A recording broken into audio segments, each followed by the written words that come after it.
I'd like to welcome everyone to our third Natural Gas Pipeline Public Forum. I'm Larry Persley, Federal Coordinator for Alaska Natural Gas Transportation Projects. Our first two forums that we presented in Alaska covered natural gas markets, supply and demand, and also North Slope oil and gas production, looking ahead to the future. Tonight, we're going to talk about fiscal options that are available to the state to consider for a gas pipeline for Alaska and Alaskans.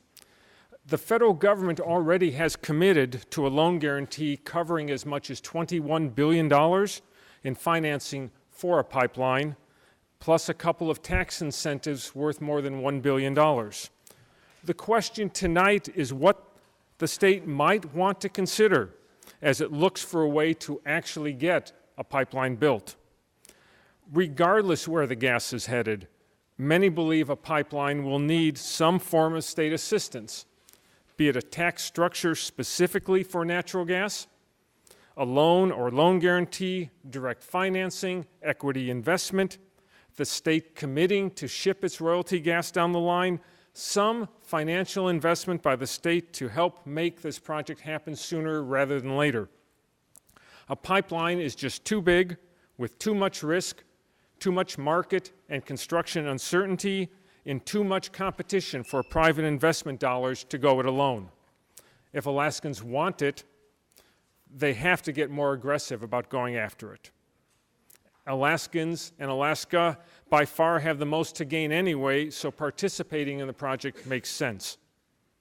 The forum tonight will set out possible options for Alaskans to consider.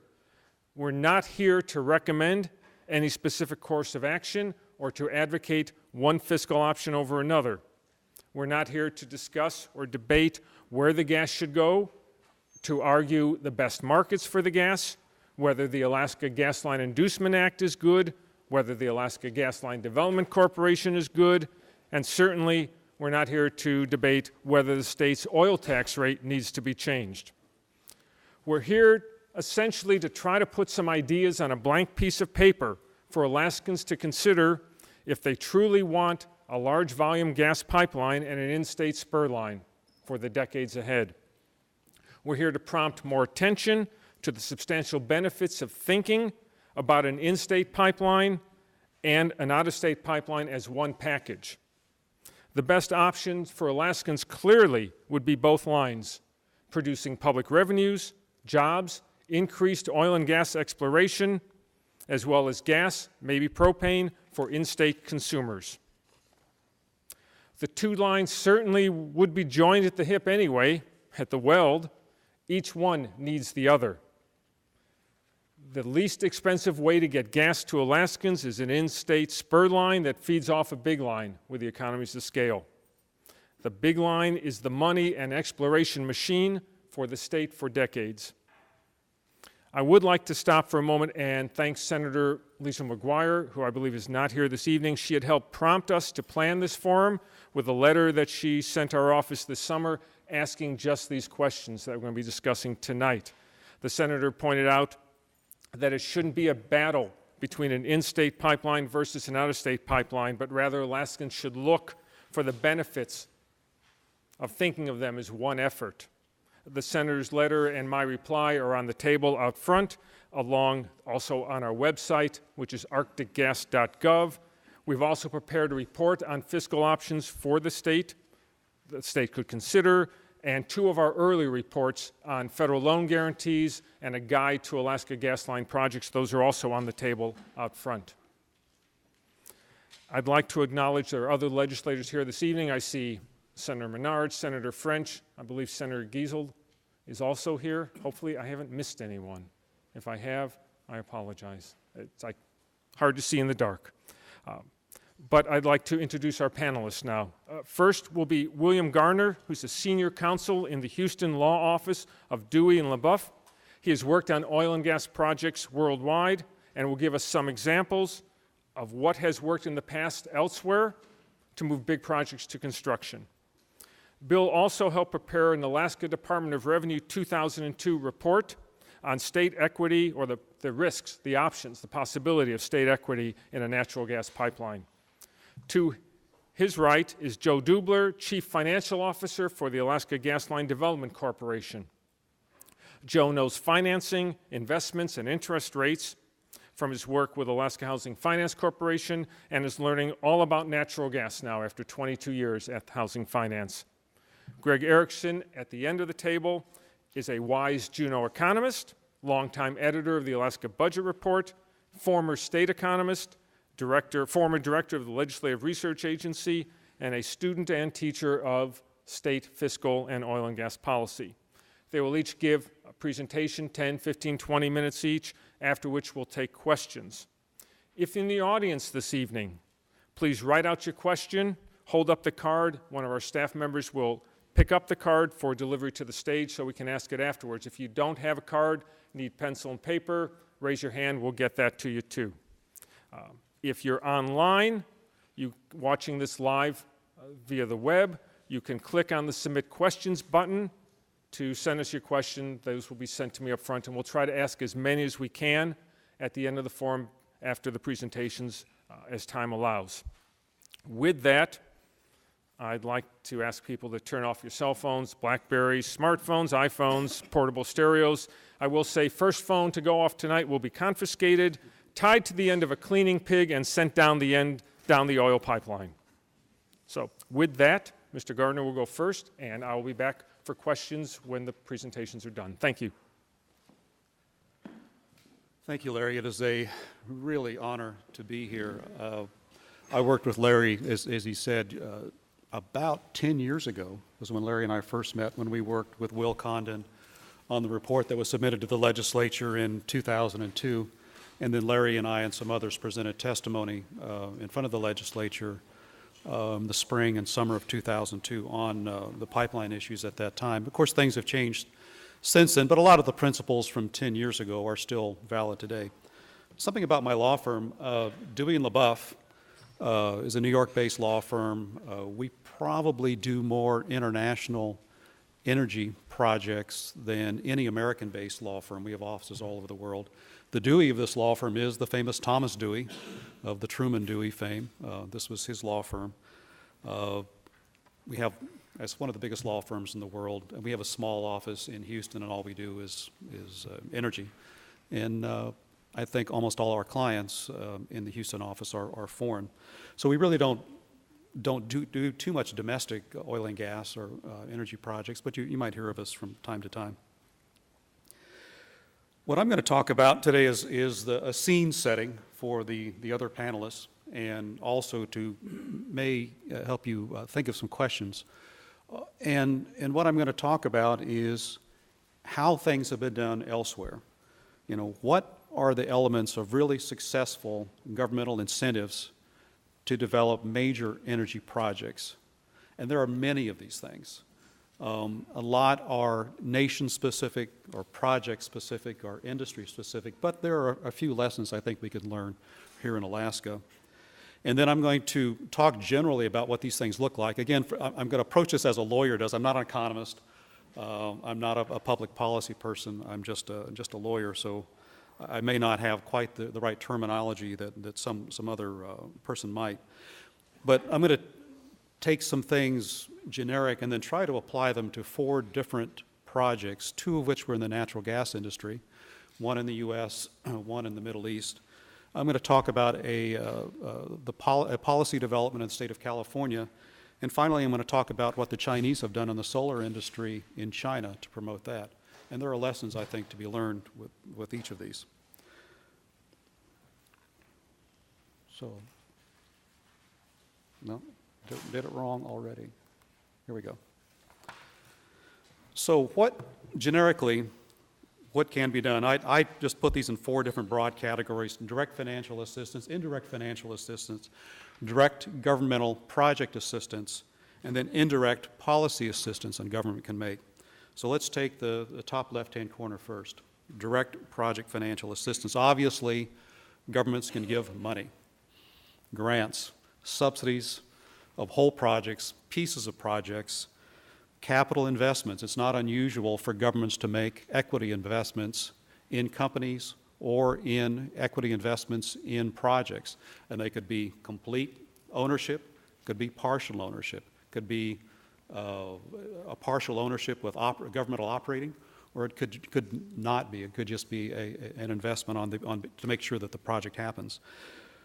Something that's been done here is funding of development costs. That is not an unusual practice to make sure a project gets off the ground. And then loans. Obviously, that's probably the most popular thing is for the government entity, to the extent they have the balance sheet to do it, to make loans to the project itself or to companies to enact projects.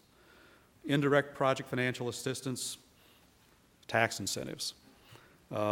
Income tax incentives could be such accelerated depreciation, staggering rates for projects, loan guarantees, having the sovereign debt, the sovereign step behind and ensure debt in a project can be extremely helpful. And I think in the paper that Larry's prepared, it shows how this would work in terms of lowering the interest rate, which has a great benefit as the cascading effect of that economic benefit go through the project.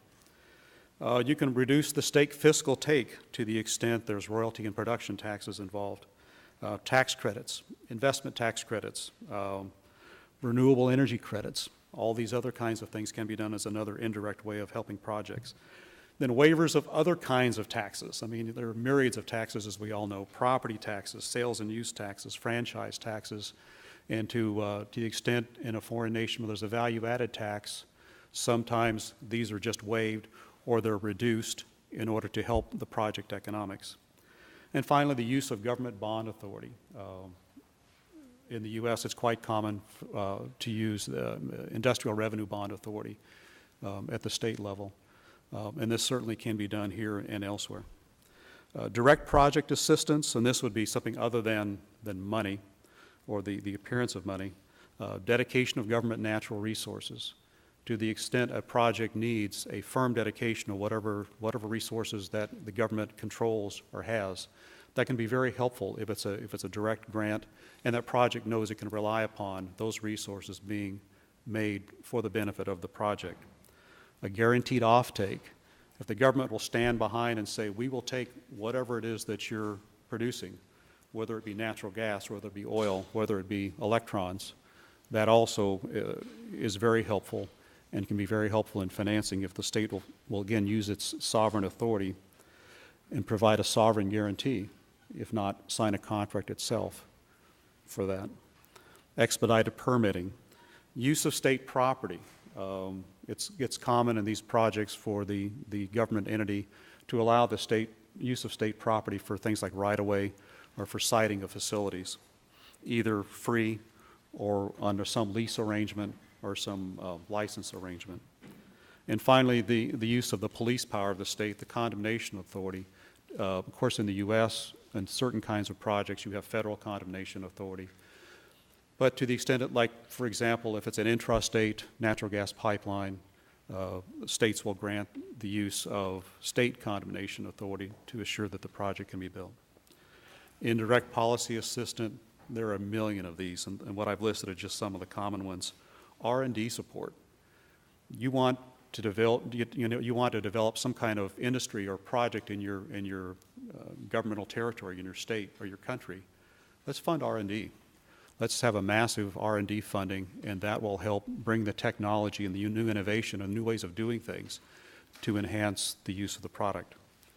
Portfolio standards, renewable portfolio standards, RPS. You've seen these in the renewable energy industry, where the government will set standards, either policy guidelines or absolute mandates, whereby the fuel must have certain kinds of mix within a certain period of time. For example, California, within 2020, I think it's a third of California must have renewable energy generated there for the benefits of its citizens. Demand incentives, to the extent any state, any nation can enhance the use of whatever energy is being produced, that's a great incentive to project. That's how you get things built. Fuel preference programs. The state or the federal government mandates you no longer can use this wonderful fuel. You're now going to use the new favored fuel. whether it's we're not going to do nuclear anymore. If you want to do generation, you're going to have to use natural gas. Labor initiatives, obviously an important thing is for the government, either through training programs or other initiatives, to make sure the labor is there, the right kind of labor is there at the right periods of time, at the right wage rates. Those can, again, be very helpful to getting a project going. Consumer financial incentives in the solar industry gets very important. You want to have solar panels built on people's houses, well, let's incent those people to put the panels up on top of their houses to generate power or to heat water or whatever, and that'll spark the solar industry itself, so it's an indirect benefit to a particular industry. Or you can give, you can do that by ways of tax waivers or actual grants of monies. Building and zoning codes, interconnection planning, very important for renewables, because the problem with renewables, as we know, is the intermittency of that, and how do you get that intermittent nature of the wind power and the solar power to work well with your grid? And the state and the federal government can do a lot to assure that those electrons from that energy source are properly used if the state at its own dime takes a lot of time and effort to understand how that grid is going to work under the certain circumstances as to when that wind is developed. And finally, permitting standards, either light-handed regulation, fast tracking of permits, all these kinds of things can benefit a project depending upon how they're enforced. So with that, I want to take these 4 general types of assistance and apply them to 4 specific projects.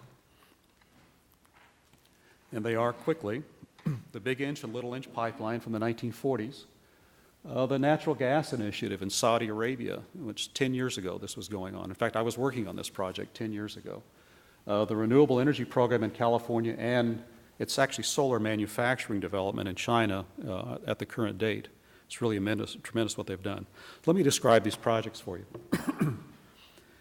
The Big Inch and Little Inch pipeline was, at its time, the largest pipeline project in the world for its era. It was the largest one, total budget of $95 million in 1942 dollars, which was a lot of money back then. It was specifically built during the war because the nation had a problem. The Nazis had stationed submarines offshore North Carolina and Virginia and were torpedoing everything that went down the coast. Of course, a lot of those were tankers because a lot of the refining capability in that era was up around the New York City area. And so obviously that was important because the New York City area was where the tankers were going over to Europe to supply the war effort with gasolines and aviation fuel. So the nation became starved for those products in the Northeast. There wasn't enough rail capacity back in those days or enough rail cars. So the only solution was to take something that had been developed in the natural gas industry by this time, is to build long line oil pipelines and gasoline pipelines from Texas, where the oil was in those days, all the way to where the market was, which is in the New York City area. This was a government-owned project, and to my knowledge, it's the only government-owned pipeline project, major government-owned pipeline project, that has been built in the United States. It was later privatized because after World War II, the government recognized it should not be in the oil pipeline business, and it was actually privatized in 1947. And the red pipeline, the 24-inch pipeline, still is in service today as a natural gas pipeline, and it's the backbone of the Texas Eastern pipeline system, if some of you have heard about that. We'll talk about how that project became a success, what the elements were in just a minute. The natural gas initiative in Saudi Arabia, you haven't heard about this primarily because this project hit the classic force majeure unfortunately for them, this would have been an amazing project. This would have been the largest natural gas project in the world, and even today.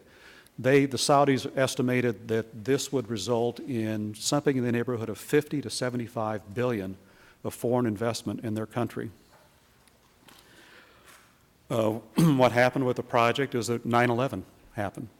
And then after that, you had the hubbub and the wars in Afghanistan and with Iraq, and it suddenly became a project that the time just passed it by the time things had settled down over there. But this was truly an innovative idea. The Saudis, in a reversal of policy, were going to allow the largest international oil companies in the world, including Exxon, ConocoPhillips, BP, Shell, and others, to come in and explore for natural gas, and then they were going to allow them to build all of the takeaway infrastructure and then build the industry to utilize that natural gas. So it was a completely ground to burner tip project. And the international oil companies were put together in consortia to build this out. So they, in essence, were going to be given kind of a monopoly of the natural gas industry in Saudi Arabia. And so there were these two blocks that were set aside. Each of them were about 50,000 square kilometers, known to be gas-bearing areas in Saudi. This is away from the oil areas. They were to do the drilling under a certain defined plan. They were to build the pipelines or rehabilitate pipelines. They were going to process the gas to make feedstock for the petrochemical industry. And then the companies were going to build new power plants and water desalination facilities, all on behalf of the Saudi government. And it's unfortunate that this project never happened. But there are a lot of interesting things the Saudis did to make sure this project would have been successful, but for the event of force majeure. Renewable energy program in California, say what you will, this has been a successful program in terms of changing people's perception of public policy about energy in that state. Already, they began this earlier, 2002, 2003, 2004-ish, is when these policies began. And within 5 years, the state has seen 2,000 megawatts of renewables built, both primarily solar and wind, in addition to the 9,000 megawatts they already had at that time. They're looking at building 22,000 megawatts of renewables in total by the year 2020, so they're almost halfway there already. Very interesting how they've gone about doing this, and we'll talk about that in a minute. And finally, talk about a success story for the Chinese. I don't know it's a great success story for our domestic energy, our domestic solar manufacturing industry. But the Chinese have gone in the year 2001, 10 years ago, from about 2% manufacturing market share of photovoltaic panels to somewhere around 60 to 65% today in 10 years. And we'll talk about how they did it. They now have 7 of the 10 largest solar companies in the world are headquartered in China. The cost of solar panels in China have dropped 42% in just the past 2 years. So it's amazing what they've done there. But it's been at a social, not a social cost there, but at a very expensive government cost to ensure that this industry has been successful. So we're going to talk about these four: the big inch, little inch, Saudi Arabia, California, China. So how do they do it? Well, again, as I said, this was a federal, it was a national initiative. There was a national security initiative, and a law was passed. The War Energy Pipeline Act was passed by Congress in 1942, authorizing this, setting up the Defense Plant Corporation, which owned the facility. The Defense Plant Corporation then went off and contracted with 11 different companies to construct it and to operate the facility. So the government owned it under its auspices, but it was really constructed and run by private industry. The construction costs for the private industry was financed by the federal government through the Reconstruction Finance Corporation. The government provided loan guarantees to the private industry to get this done. It granted tax waivers as an incentive, property tax, sales taxes, other tax waivers to get this done. The government guaranteed the offtake off this pipeline, so they said, you know, no one has to worry about this, because we're going to take every barrel of oil comes down that pipe, or every gallon of gasoline or aviation fuel, we're taking all of it. The government granted the condemnation power, so this got done quickly. The government provided the housing and the warehousing at its own expense and provided land to make sure facilities were built to get this thing built. And it was built in 9 months. The first pipeline was built in 9 months. The second one was built in, I think, 13 or 14 months. Expedited permit, the government stepped in, and a war was going on. The government made sure that critical steel that was needed to build this pipe and the steel mill capacity was made available, so this pipeline was built.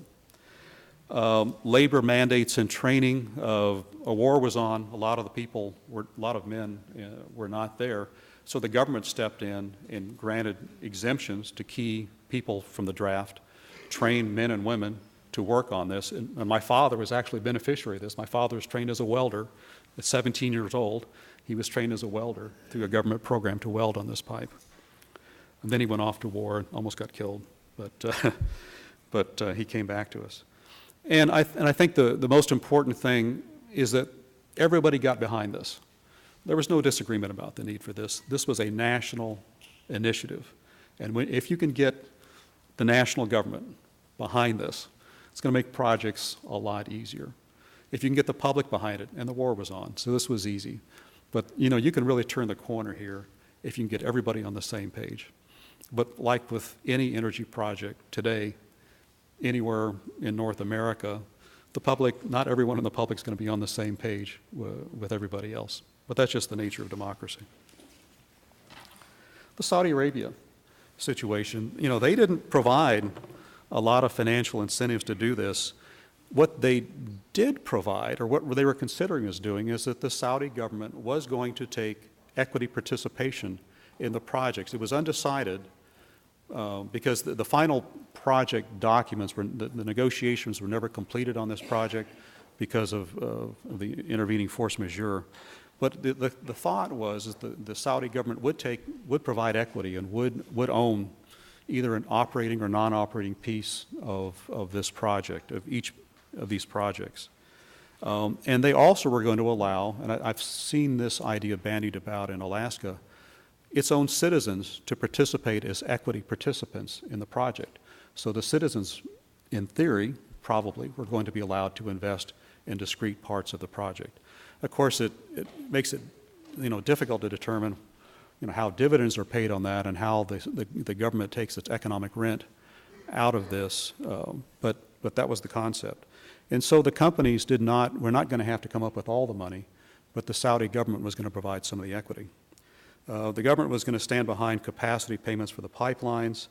Where they provided the most project assistance to get this done was this dedication through contracts, a kind of a monopolization or maybe a monopsony, where these parties chosen by the Saudi government by contract were going to have the exclusive franchise to develop this under this very detailed contract mechanism. And so the companies involved knew what the rules were going in, and they had to make their own judgment as to whether or not this was a good financial deal for them or not, but they knew the rules. That's very helpful. The government was going to guarantee the offtake and provide a sovereign guarantee to guarantee that offtake, which helps for the financing. The regulations there were still being developed. Either going to be some sort of special streamlined regulations set up to run this or was going to be done by contract. The government obviously was going to dedicate its natural resources. Of course, the companies would have to pay a royalty and severance taxes, but the government was going to make available its national wealth, which is natural gas. They dedicated, there was some underutilized facilities there. They were going to dedicate those to the projects. They were going to dedicate a right-of-way, going to dedicate surface property, and in fact go out and buy it and either license it or lease it back or even grant it in certain circumstances to the project developers. Another interesting thing I forgot to put on here is that, again, in a show of getting behind the project, they pulled out of government. As I recall, there was 6 leading Saudi business people somehow aligned with the government and put them in charge of the project. So pulled them out of their existing government jobs, and these were high-ranking people like deputy ministers of some of the agencies, and put them in charge of this project. And so people knew that when Deputy Minister so-and-so said something, it happened. And these gentlemen had their own set of offices, met weekly, and were the driving force to make sure this project got off the ground. Indirect policy assistance, they assisted with the hiring and the procurement. This was a major, as you would expect, Saudi jobs program. And they were going to provide tremendous training for their young men and women so they could work on this project. They were going to mandate fuel switching. I don't know exactly what's going on today, but back in those days, a lot of the power was generated by burning of crude oil. They would use Saudi Arabia light or Saudi sweet and use that as the fuel to generate electricity. And that's the most valuable oil product they have, but they really didn't have enough natural gas to go to anything else, or they would use propane. And so they were going to mandate that these power plants switch from burning oil to burning natural gas, which again would be a big boon to this project. And finally, they were going to indirectly encourage the use of natural gas throughout their industry. They had a big promotion for petrochemicals, and various kinds of sophisticated petrochemical facilities, fertilizers, propane, butane, use of ethane, all these other things that again, if you can increase the demand in a region, your projects are going to get built. The next project, the California Renewable Promotion, again, California years ago had set up a goal to reduce greenhouse gas emissions by 25% below 1990 levels by the year 2020. Well, if you're going to do that, you've got to have a renewables program. And I counted this afternoon, and this is probably an incomplete count, there are 198 different state, local, and utility level policies and programs in place to implement this state mandate. The state, again, has gone about this differently, more on the policy realm than any sort of direct financial. They have loan programs, but they're not anything great because the state doesn't have the balance sheet to lend a heck of a lot of money. It's done sales and use tax exemptions. It's done property tax exclusions. It's got a feed-in tariff, which means that renewable power, when it comes in, when the power purchase agreement is negotiated, the developer knows what the price of that electricity is going to be. That's called a feed-in tariff. They've given expedited permitting. They've done zoning there. But it's the indirect policy assistance where they've really been active in California. They have the renewable portfolio standard, 33% of renewables in California by the year 2020. They have net metering, which means that, if you're generating electricity at your house and you have surplus electricity, that means the utility must take that net. They have consumer fee waivers. They have mandated government renewable usage.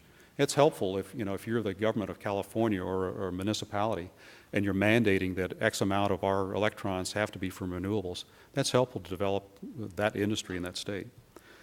They'll provide consumer rebates for the use of solar panels. They'll finance solar panels for consumers.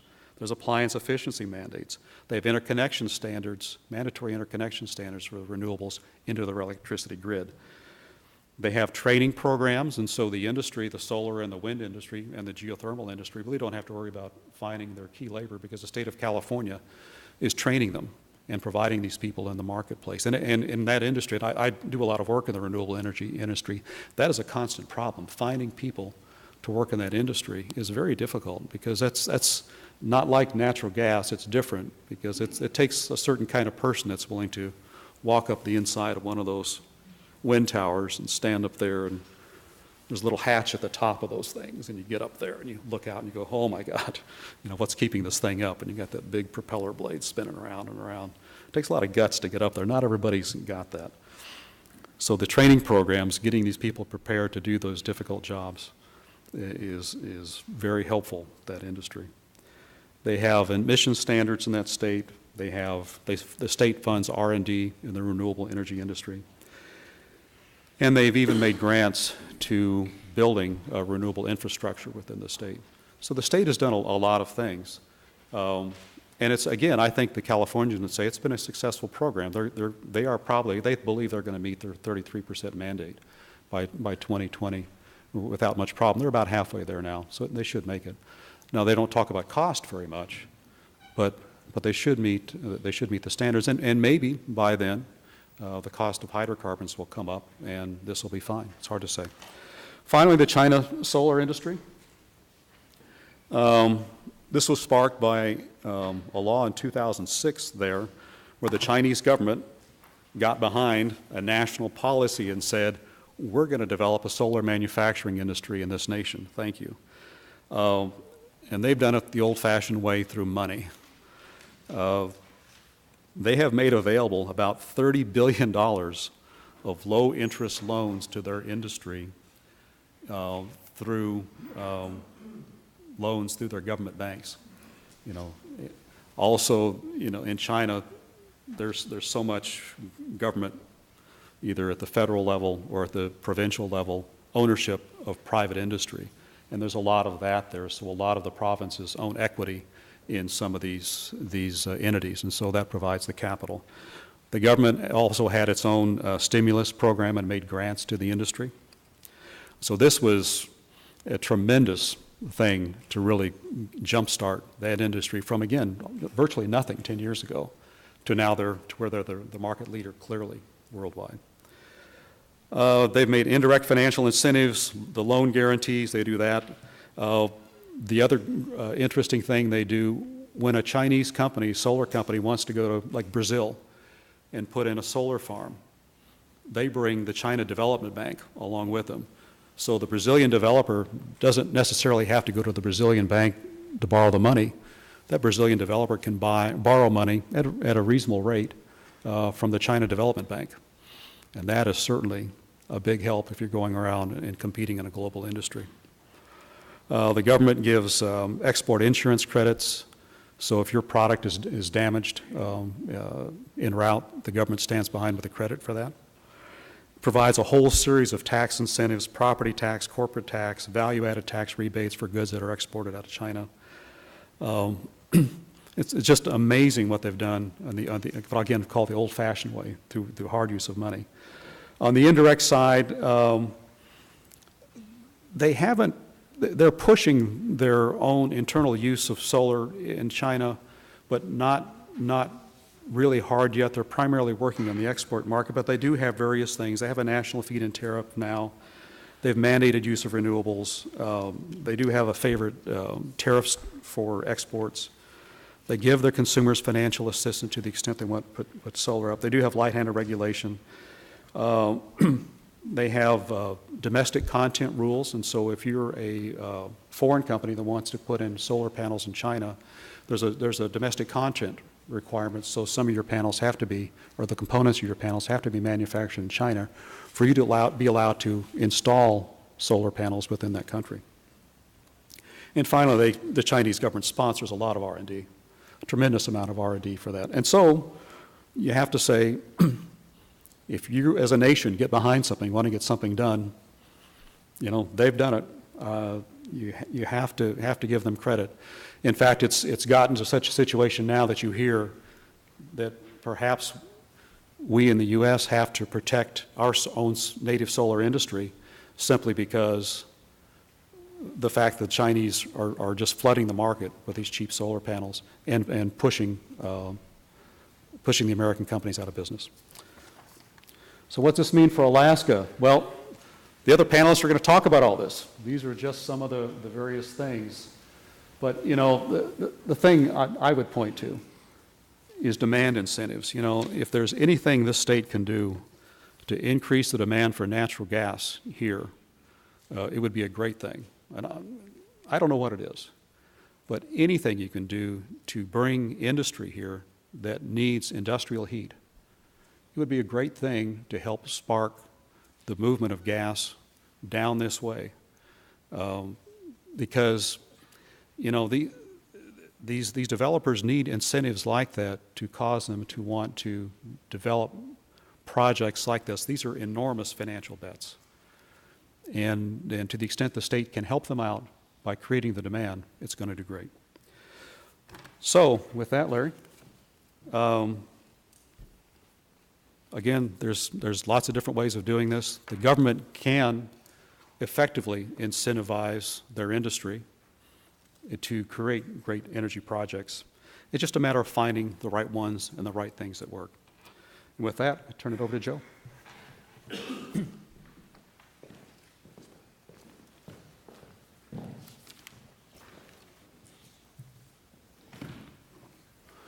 Hi, I'm Joe Dubler. I'm the Vice President and Chief Financial Officer of the Alaska Gasline Development Corporation.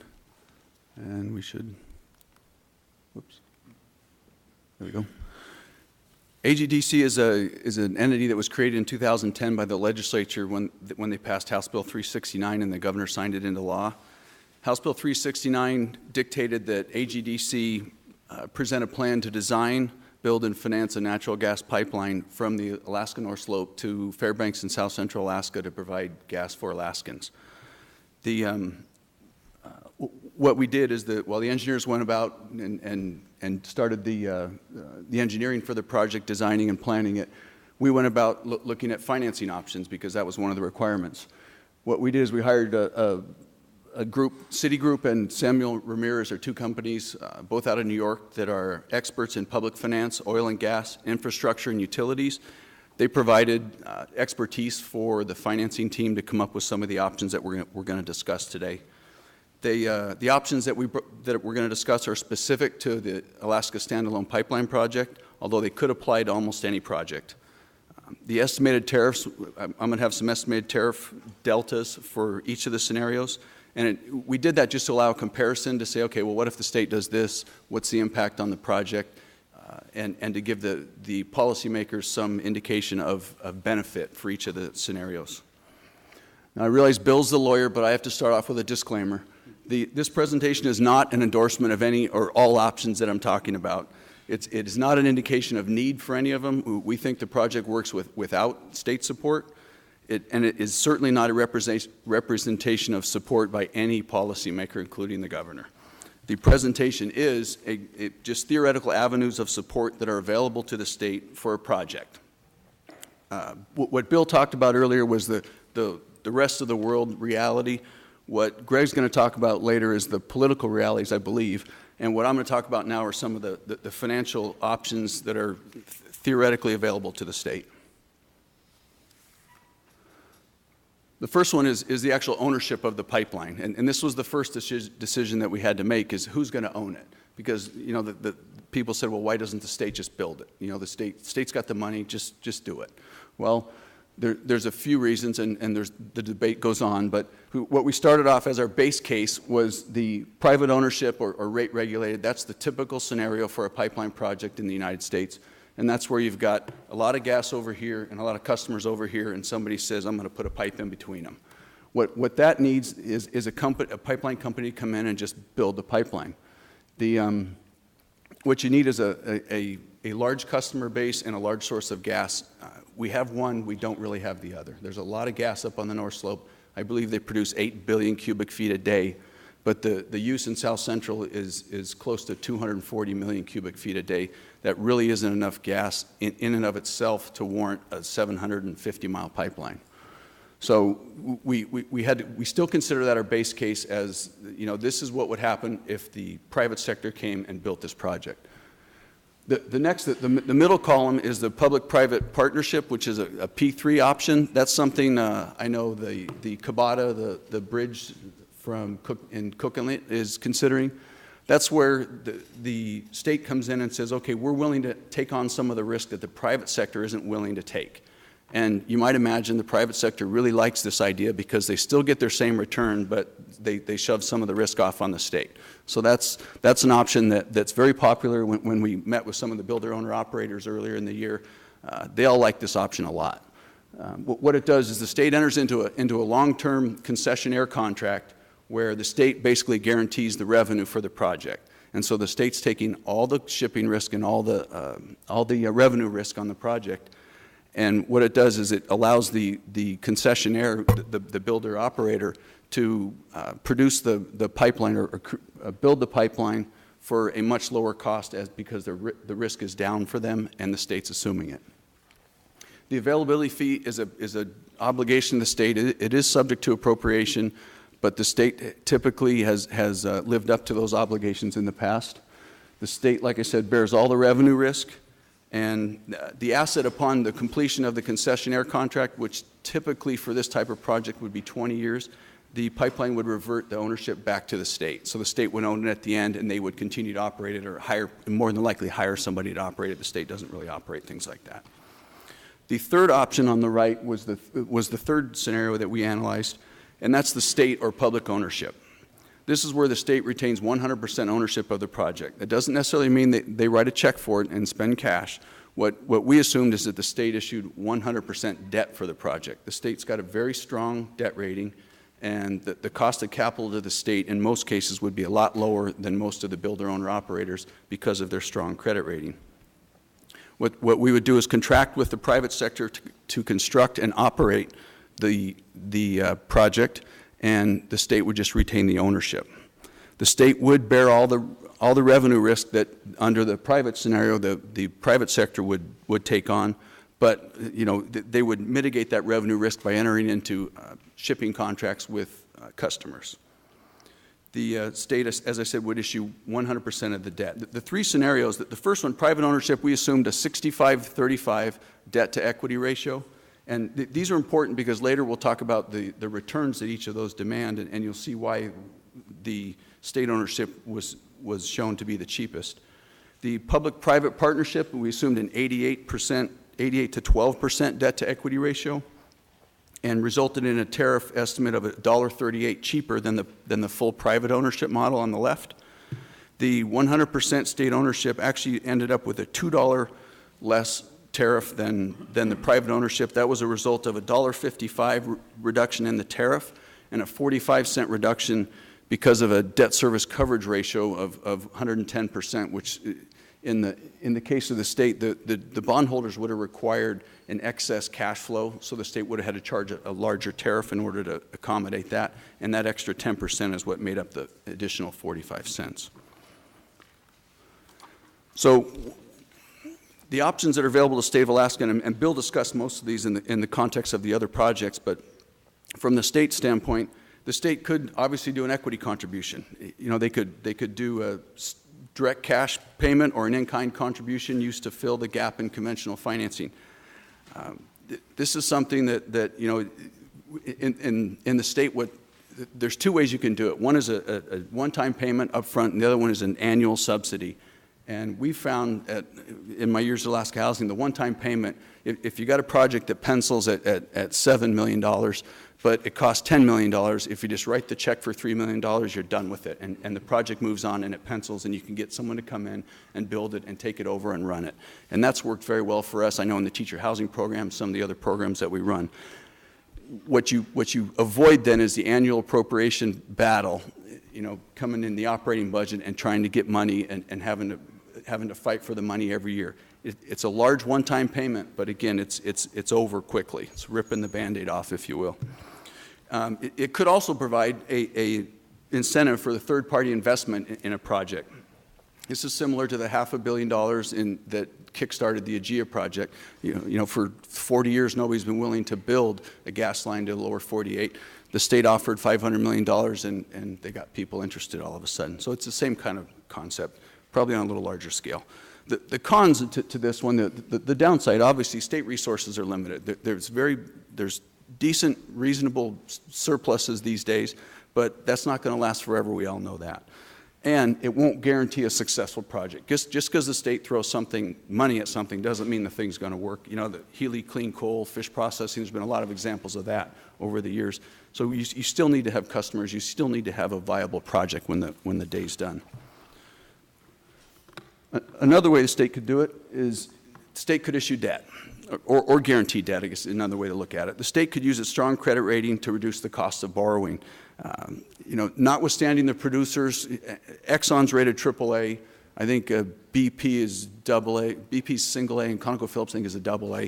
But they've got very strong ratings. Most of the builder owner operators that we talk to are rated in the very low investment grade rating, BBB, BBB minus. The cost of funds for those entities for a project like this is going to be significantly higher than it would be to the state of Alaska. The advantage to this is that there is no direct out-of-pocket expense.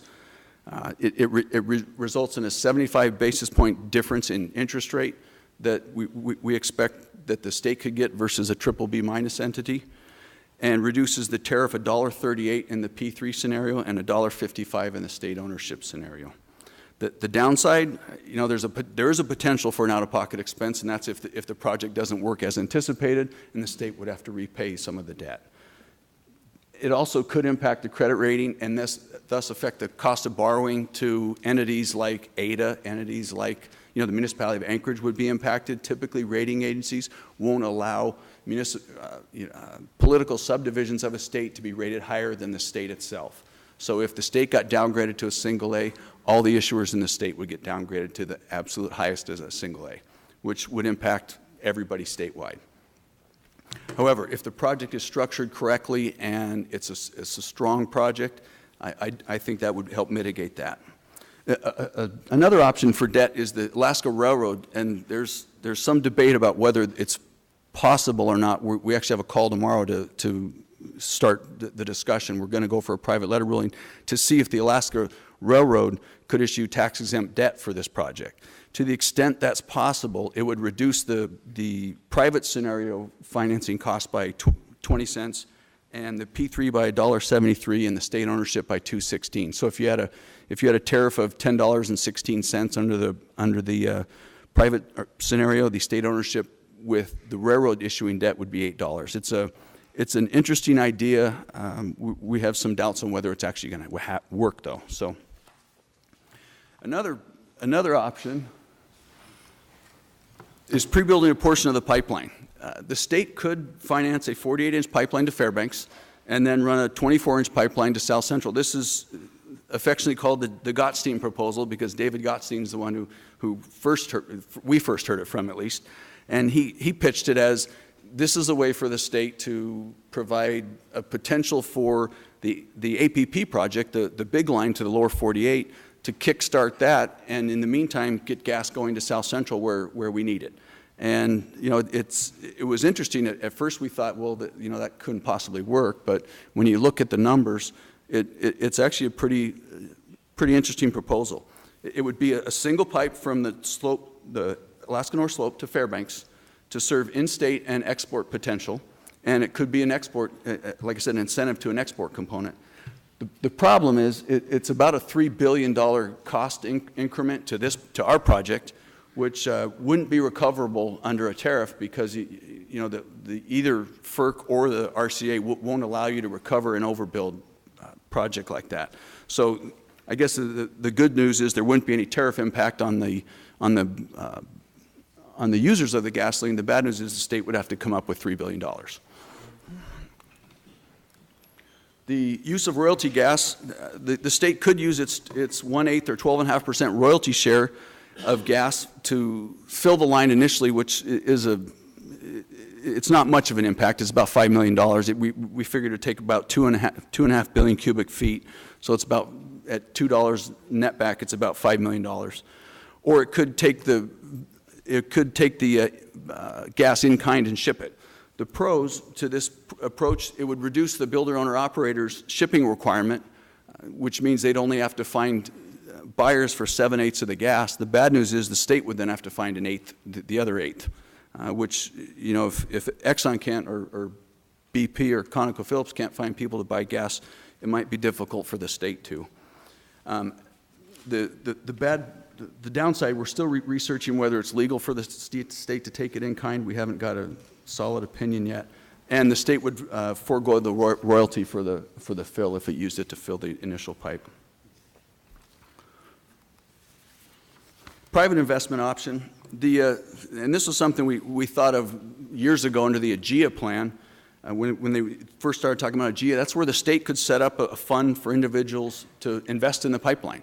I know can't tell you how many people have come up to me and said, I wish I could have bought into TAPS. Look at the money that project made. If I could have bought a share in TAPS in the 70s when they built it, you could have retired by now. So we kind of took that and moved it under the gas line area and said, why couldn't the state do that? I mean, you could set up a mutual fund, some type of fund. We haven't really talked this through with people that do mutual funds yet, but the theory is we could set up a mutual fund, either a preferred stock, probably not a common stock, because I don't think the oil companies or the builder, owner, operator would want to dilute their equity, but a preferred stock or even a debt issuance that individuals could purchase for Alaskans, or it could be any individual. The advantage, it would be a lower cost. The builder, owner, operator, the cost that the builder, owner, operators require on their equity is 12%. The debt cost that we assumed is about 5.7. This would land somewhere in the middle. So if we figured 7-8%, we could probably get people interested in a 7-8% investment these days, especially on a pipeline that's structured correctly. The cons, administratively, it would be difficult to set up, and we'd have to get some type of mutual fund company to run it for you. I don't think the Department of Revenue is set up to run mutual funds. The other one is potential for losses. I mean, if you've got 10,000 Alaskans that invest in a project that the state sponsors more or less, and they lose money on it, it wouldn't be fun for the elected officials. I can guarantee you that. Bill talked about gas users and increasing, and this isn't up there, but I thought about it when he was talking. Gas users, the governor with his roads to resources and the mining prospects, those are all users that the state is working on right now. Mines are big users of natural gas, and like with the APP project, there's guaranteed, I believe, 5 offtake points. Those could be used to assist in some of the mines, in Donlin Creek, some of the other bigger mines that they're talking about have a lot of use for gas.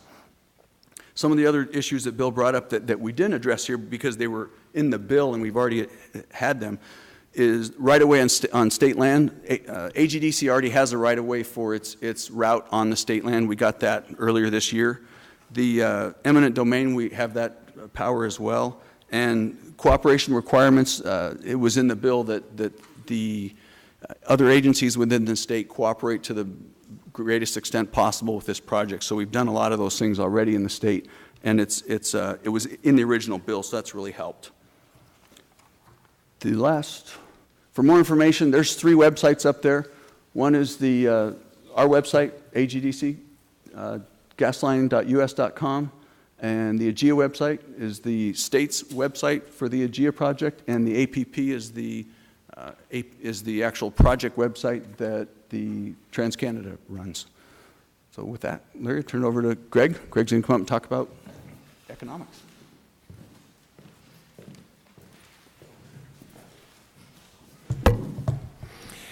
Larry, I'm going to poach on you a little bit and recognize Senator McGuire, who came in. You missed all the nice things Larry had to say about you, and the fact that you're one of the reasons we're here today.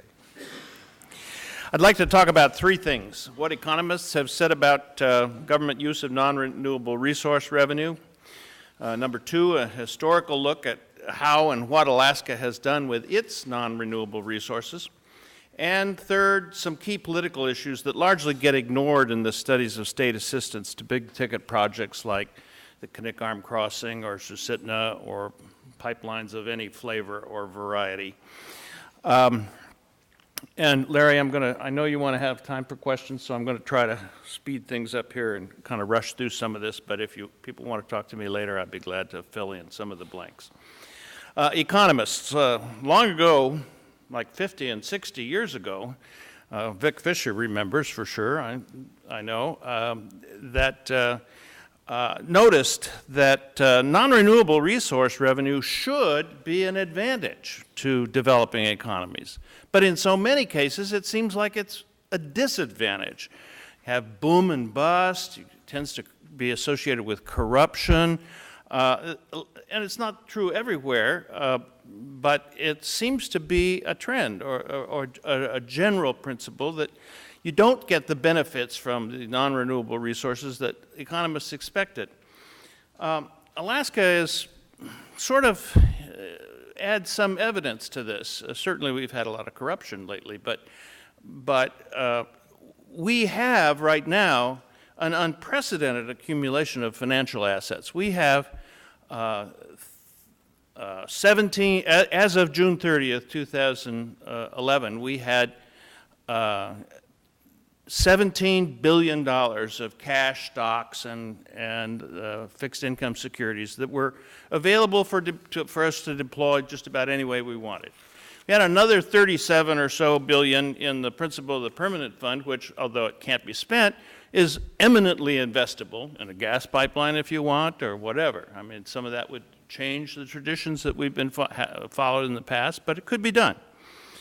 Yet, and this is sort of a paradox, one of the many paradoxes of Alaska, although we're living large right now, we're living large on the economic edge. According to my colleague Scott Goldsmith at the university here, half of all Alaska jobs are due to the petroleum industry. Oil production peaked at 2 million barrels per day in fiscal 1988, and since then has declined every year but one. Between 2009 and 2010, output dropped 7%. The output decline rate is declining, but it's still going down. There is no credible basis, whatever the politicians or some politicians may say, there's no credible basis to expect that trend will soon reverse. And the state's official forecasts do not predict that it's going to reverse. So, you know, the state has been protected from the immediate effects of this decline by really unprecedented oil prices. Last I looked, it was close to $110 a barrel. But I remember, and I know many in this room remember, back to 1999 when oil briefly sold as low as $9 a barrel.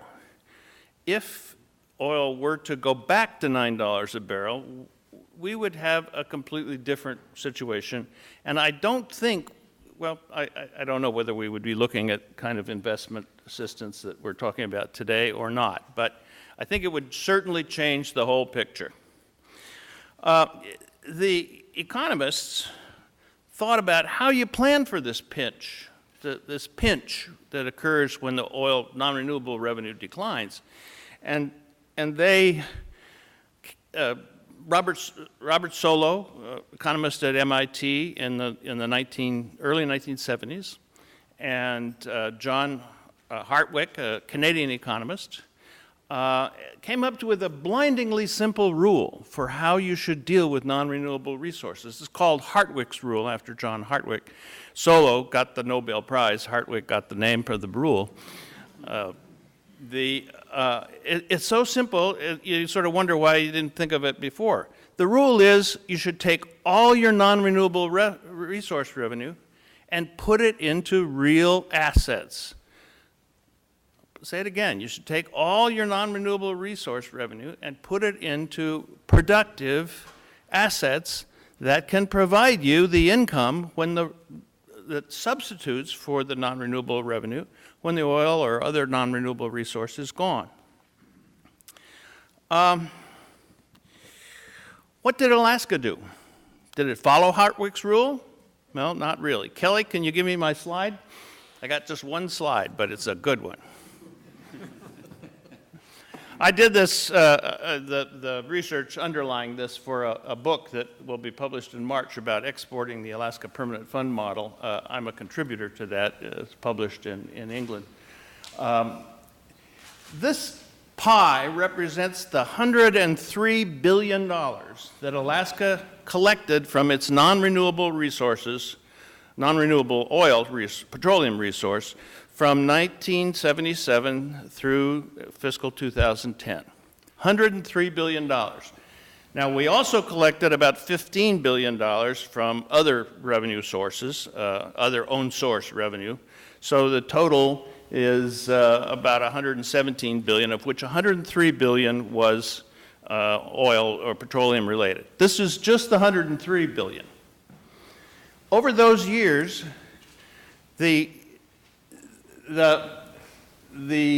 well, let's just back up a little bit. Let's talk about these pie slices.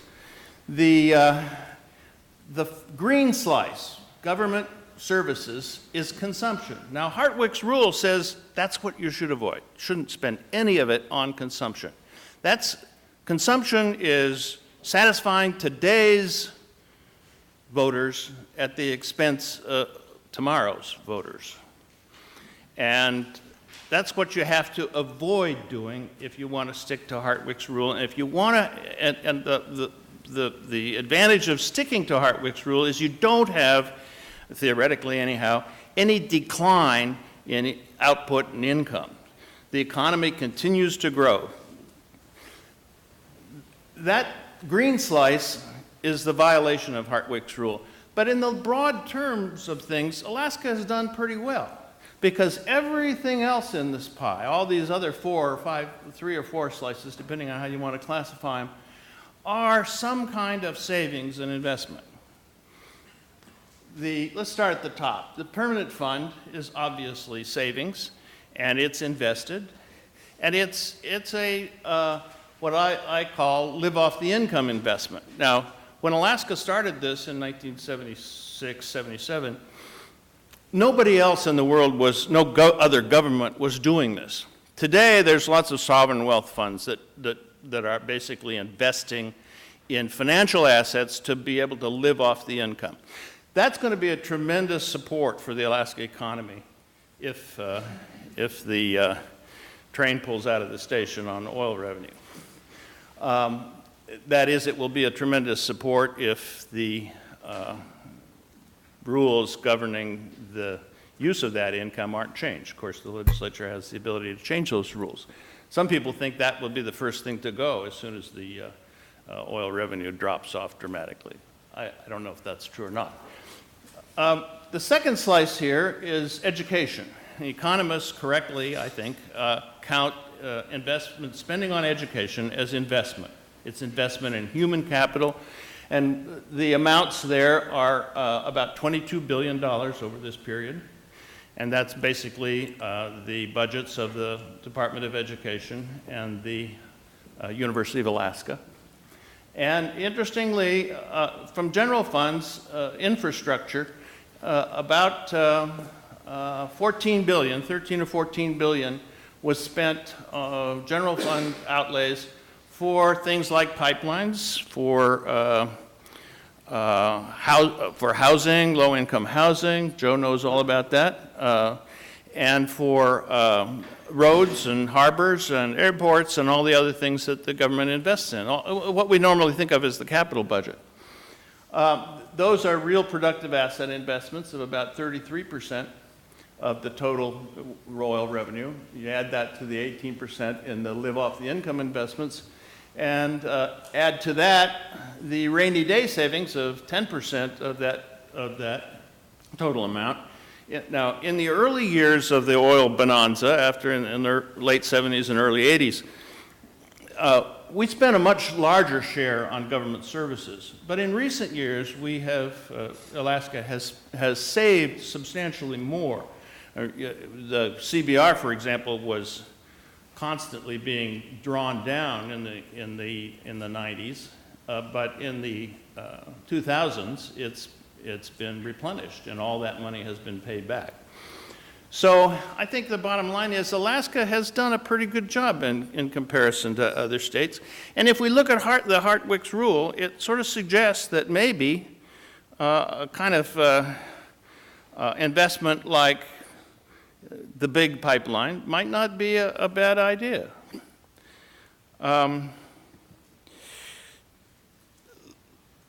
Let's want to sort of speed up here. And let me talk finally about the issues that get ignored. And Larry, I know Congress has told you you should do everything you can within the law and good taste to encourage building of a pipeline, a big pipeline. And they're interested in getting gas from Alaska to the South 48. And clearly, if you can encourage Alaska to kick in some money or some credit support or something, that's going to help get this big line built. But I think a lot of these these issues that get ignored are ones that are going to make your job a little harder. First of all, regional balance. Let's think back to the 1960s. Bill Egan our first governor, felt very strongly that we needed a ferry system to serve Southeast Alaska. How did he get that ferry system? It cost about, I think the cost at that time was only $60 million, but it was a huge amount at the time. And the way Bill Egan got that was to throw in a little ferry system for South Central Alaska, and most important of all, to throw in some 4-lane highways for Anchorage and Fairbanks. Now, the economists like George Rogers at the time said, don't build 4-lane highways in Anchorage and Fairbanks. That's consumer consumption. That just makes people feel better. When you really need to be building roads to resources, or you need to be investing in really important infrastructure. But Bill Egan knew that he wasn't going to get his $60 million for his ferries if he didn't put out whatever it was. I don't know the exact amount, but I'm sure it was over $60 million in those other projects. Let's jump ahead to just last year. The legislators wanted to some legislators wanted to set aside a couple $100 million for Joe's gas line, the bullet line. I shouldn't call it Joe's line. No, it's not. Incidentally, I think AHFC and Alaska Gas Line Development Corporation did a really great job in putting that project together. I'm going to hurry up here, Larry, so finish up as quickly as I can here. But in order to get that $200 million, they had to put $400 million in the PCE fund. So that's an extra cost. And Larry, anything that is done to help your project or the bullet line project is going to have to deal with that. And I know one legislator who's not in the room today has told me, I'm from Anchorage, and we got the boats now. We don't have to, and we're going to even have more boats after the next reapportionment here. We don't have to listen to people from the bush or southeast. We're just going to vote it in and do it. Well, maybe so. I mean, the numbers certainly are daunting for people, but, Bert Stedman from Sitka is the chairman of the Senate Finance Committee. I wouldn't be surprised if he's chairman of the next legislature, too. He certainly wants to be, I think. You're going to have to get it through him, and you're going to pay a price. I think you're going to pay a price to get some sort of subsidy. I think there's a lot of doubts about success of the project.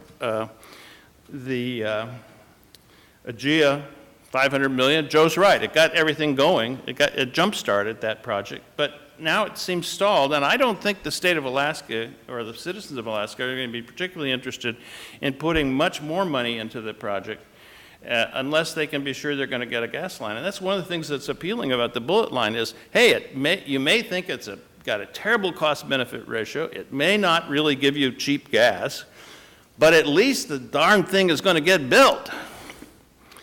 And so I think the principle that I would suggest to you and to Larry in particular is that if the state wants to help the big line, and there's a lot of really good reasons why that would be better than the bullet line. The report that Joe and Dan Fauske prepared says their bullet line is a fallback.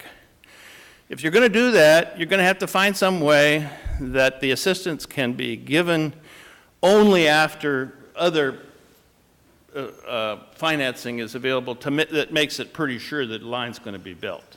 I don't think you're going to get another sort of upfront $500 million commitment under any circumstances.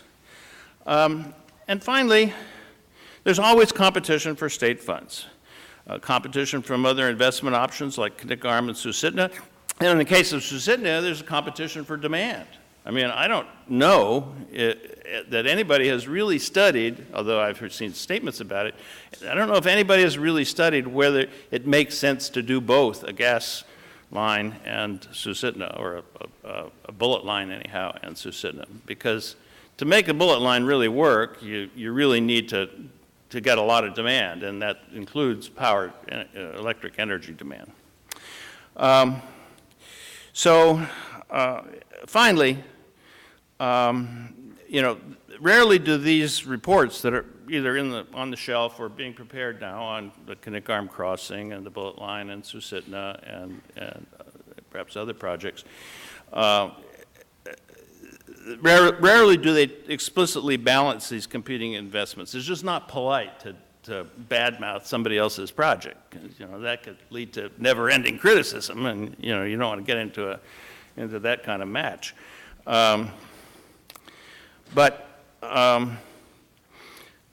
I think that if we're going to be serious about examining the alternative of big line support by the state, it's going to be necessary for the kind of detailed, careful analysis that AHFC gave the Bullet Line to be done about that. And unless you can get some sort of analysis of that nature done, I don't think there's much likelihood of state assistance. I had some other things I could keep talking for a long time, but I know you want to wind up, Larry, so thanks.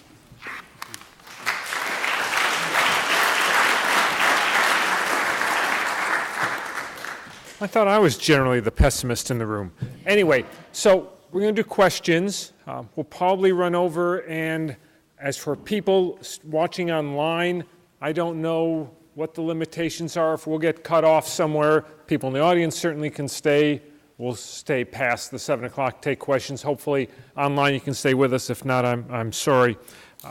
Let me start with a couple questions, and I'll look for short answers, obviously, just to keep time moving around or moving this along. Bill, when governments step in to help with financing and loan money to big energy projects, do they do it below market rates or at market rates?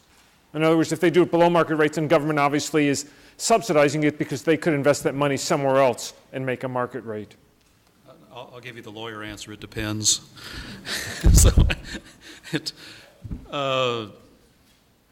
Gosh, I don't know if there's any right or wrong answer to that question, Larry.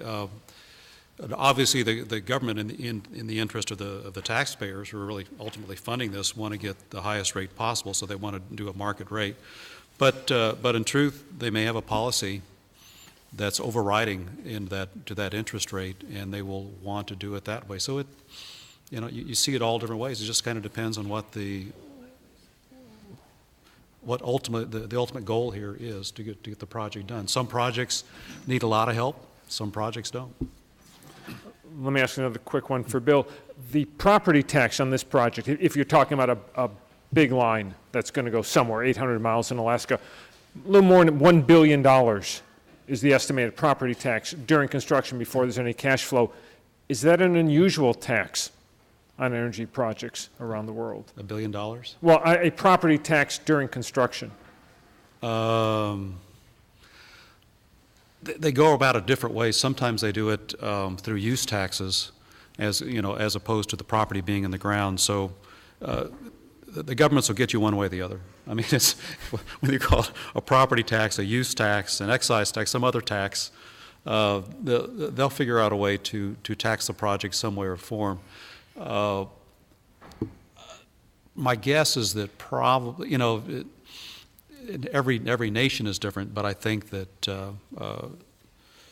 in the U.S., again, it depends on what the ultimate goal here is. If the project needs that kind of relief, that project is going to get that kind of relief up front.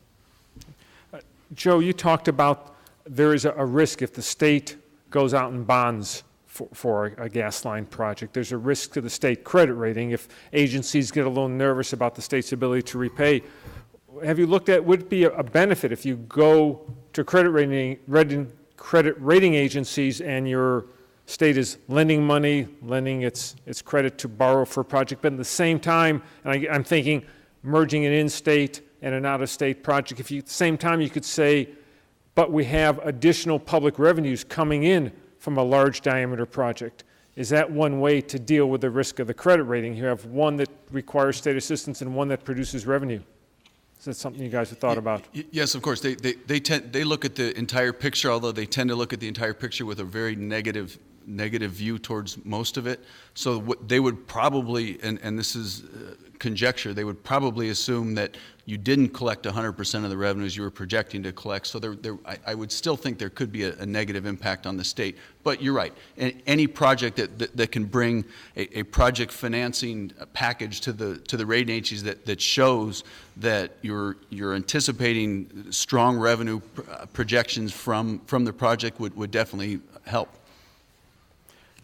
Greg, you talked a lot about the state investment in the past, infrastructure, the need, I guess, to look and weigh the benefits, the costs. You talked about the need for a study at the end. Do you think there's still a bad taste in the political mouth of Alaskans over the Stranded Gas Development Act negotiations? And can you overcome that? How would you overcome that in terms of putting together a fiscal package to get gas to Alaskans and a gas line that produces revenue for Alaska?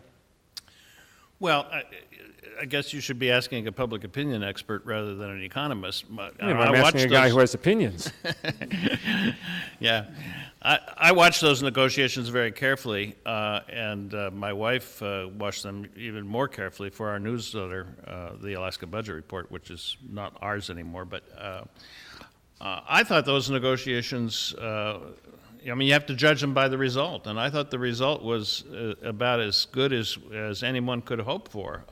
It got the project going, and I don't think it would have gotten started, as Joe suggested. I think it was critical. The problem is that the time doesn't seem to be right, or maybe it never was right. I don't know, but the problem is that the bad taste in the mouth about AGEA is that it hasn't gotten us to the end point that we wanted to get to, or it doesn't look like it's going to get there. I mean, there's always a lot of remembrance of the Delta Barley Project, the Alaska Seafood Processing Facility, the Healy Clean Coal Plant. We've got a lot of poster child bad projects. But in context of the $14 billion or so that the state spent on infrastructure, those are pretty small percentage. And most of, you look at Bradley Lake. That's been a tremendously successful project. Of course, we had to spend $400 million on the four-dam pool, which basically we got very little back from, which we just about had to eat most of, in order to get the Bradley Lake and Susitna investments. Never gotten anything back on the Susitna investments either. Joe, the legislation that created the Alaska Gas Line Development Corporation charged you with looking at the cost, the feasibility of a business plan, a design for a standalone pipeline, a gas treatment plant and a pipeline on the North Slope down to Fairbanks and South Central. Have you guys looked, or have you seen any numbers as to the cost for just building a spur line off a big line? Where would the savings come in doing a spur line rather than a standalone project to bring gas into Alaska? That's a good question. We didn't specifically look at that as part of our project, but obviously it would depend on the content of the gas in the big line relative to the content of the gas that the customers on the spur line wanted. I mean, if you were shipping enriched gas or wet gas through the big line and we didn't have any need for the liquids in South Central, you'd need a treatment plant in around Fairbanks to take the liquids out and re-inject them into your big line, so that would add to the cost. But obviously the big cost would be absorbed by the big line because the gas would be treated to a point that it could be shipped on a pipeline, and that would reduce the cost of our project by a significant amount. Okay. Bill, you talked about a lot of things governments have done fiscally with taxes and such. The Gorgon LNG project in Australia comes to mind. That's something where the Australian government, I don't want to say made an investment in a financial sense, but took a big step helping move that $40 billion project ahead in terms of taking future liability on the carbon sequestration. Maybe you could, that's an example, I guess, of something that doesn't involve writing a check today but taking on a future liability, if you could explain that. That's what they did. I don't know if I can explain it any better than you outlined it, Larry.